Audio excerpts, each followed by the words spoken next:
இந்த உலகத்திலேயே எது ரொம்ப பெருசுன்னு ஒரு ஆராய்ச்சி ஒன்று வைக்கிறாங்க. அதில் எல்லாருமே நெருப்பை தான் சொல்கிறாங்க. ஸோ நெருப்புக்கிட்ட போய் கேட்குறாங்க. நெருப்புக்கிட்ட கேட்டால் நெருப்பு சொல்லுது, தண்ணி பட்டுச்சுன்னா நான் அணைஞ்சிருவேன், என்னை காட்டிலும் பெருசு தண்ணி தான் அப்படின்னு சொல்லி அந்த நெருப்பு சொல்லுது.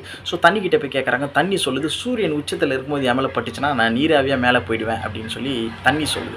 ஸோ சூரியன்கிட்ட போய் கேட்குறாங்க. சூரியன் சொல்லுது, மேகங்கள் மூடிச்சுன்னா நான் ஒன்றுமே இல்லாமல் போயிடுவேன் அப்படின்னு சொல்லுது. மேகத்துக்கிட்ட போய் கேட்குறாங்க. மேகங்கள் சொல்லுது, காற்று அடிச்சதுன்னா நான் பஞ்சா பறந்துடுவேன்னு சொல்லி. ஸோ காற்று தான் பெருசுன்னு சொல்லி காற்றுக்கிட்டே போய் கேட்குறாங்க. காற்று சொல்லுது, அதோ தெரியுது பாருங்கள் அந்த மலையை நான் எவ்வளோ வேகமாக போய் முட்டினாலும் ஒரு இன்ச்சு கூட என்னால் நகர்த்த முடியல, என்னை காட்டிலும் பெருசு அந்த மலை தான் அப்படின்னு சொல்லுது. ஸோ மலைக்கிட்ட போய் கேட்குறாங்க.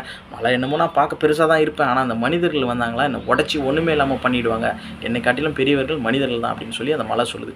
மனிதர்கள்கிட்ட போய் கேட்குறாங்க. அந்த உலகத்தில் நான் எதை வேணால் ஆள முடியும், ஆனால் மரணம் வந்துச்சுன்னா எங்களால் ஒன்றுமே பண்ண முடியாது, எங்களை காட்டிலும் பெருசு மரணம் தான் அப்படின்னு சொல்லி அந்த மனிதர்கள் சொல்கிறாங்க.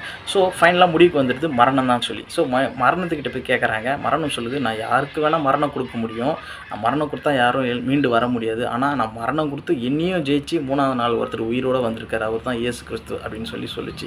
ஸோ இன்னைக்கு இயேசு கிறிஸ்து உயிரோடு வந்த இந்த நாளை ஈஸ்டராக கொண்டாடிட்டு இருக்கோம். உங்கள் எல்லாருக்குமே ஹாப்பி ஈஸ்டர்.